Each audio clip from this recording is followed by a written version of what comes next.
une vidéo achat manga et aujourd'hui ce sera les achats manga du mois de mai. Ce mois-ci j'ai acheté 6 mangas, tous sont des suites de séries sauf un qui est un premier tome. Comme vous le savez, j'adore les éditions Kion et encore une fois j'ai acheté des mangas chez eux. Il y en a 3 chez les éditions Kion. Le premier que j'ai acheté fait partie d'une série que j'adore et que je vous ai présenté plusieurs fois sur ma chaîne. Il s'agit du tome 4 de Reine d'Égypte. C'est une série que j'adore particulièrement. J'ai envie de vous le présenter mais j'ai un petit peu peur de vous faire chier avec ça vu que ça fait déjà plusieurs fois que je présente la série. Dites-moi dans les commentaires si vous avez envie de le revoir, comme ça je pourrais vous faire une vidéo plus détaillée. Dans ce tome on avance énormément sur l'histoire d'Hatshepsut. Elle avance de plus en plus vers son objectif mais comme d'habitude elle va avoir des obstacles sur son chemin. C'est un très bon tome avec des rebondissements auxquels on ne s'attend pas du tout dans le précédent tome. J'ai beaucoup aimé et si vous avez aimé les autres tomes de Reine d'Égypte, ça vous allez l'adorer, je vous le conseille énormément. Toujours chez les éditions Kion et c'est le seul premier tome de série que j'ai acheté durant le mois de mai. Il s'agit de la série Isaac. C'est une série qui me faisait énormément de l'œil. C'est un manga plutôt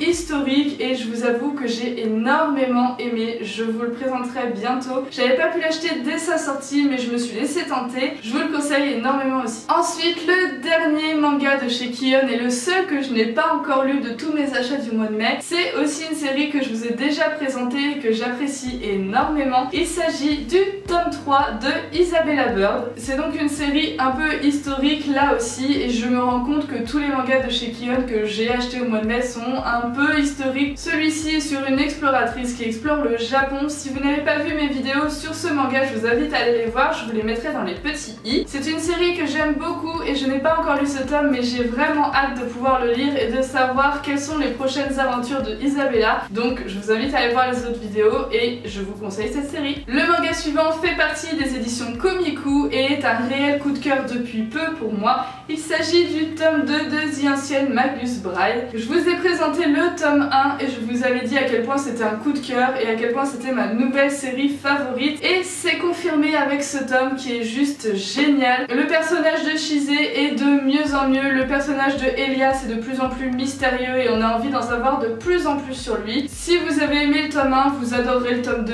il est juste génial. Je vous conseille cette série, elle est juste excellente. Si vous n'avez pas vu la vidéo sur ce manga, je vous invite à aller le voir, pareil il sera dans le petit i. Ensuite une série que j'avais un petit peu mise en pause car elle n'était pas dans mes priorités mais que j'ai eu envie de reprendre et de continuer car elle est bientôt finie. C'est un manga de chez Kana et il faut dire que j'en ai pas beaucoup de chez eux. Il s'agit du tome 15 de Assassination Classroom. C'est une série dont je ne parle pas sur ma chaîne mais que j'aime beaucoup. Si vous voulez je pourrais vous en parler une fois que j'aurai fini la série et qu'elle sera publiée en entier. Dites-moi dans les commentaires si c'est quelque chose qui vous intéresserait. Dans ce tome 15 on avance énormément dans l'histoire comme à chaque tome de cette série de toute façon. Il y a encore des rebondissements et un rebondissement particulièrement inattendu. Je m'y attendais pas du tout et j'étais vraiment étonnée de voir que ce rebondissement là, j'ai envie de vous en dire plus mais je ne peux pas sinon je vous spoil et ce n'est absolument pas possible de spoiler une série aussi bonne. Vous savez que je suis plutôt petite série mais je vous avoue que celle-là fait partie des exceptions et fait partie des grosses séries et des séries connues que j'adore et que je vous conseille vraiment. Et enfin le dernier manga que j'ai acheté durant le mois de mai qui était un manga que j'attendais plus que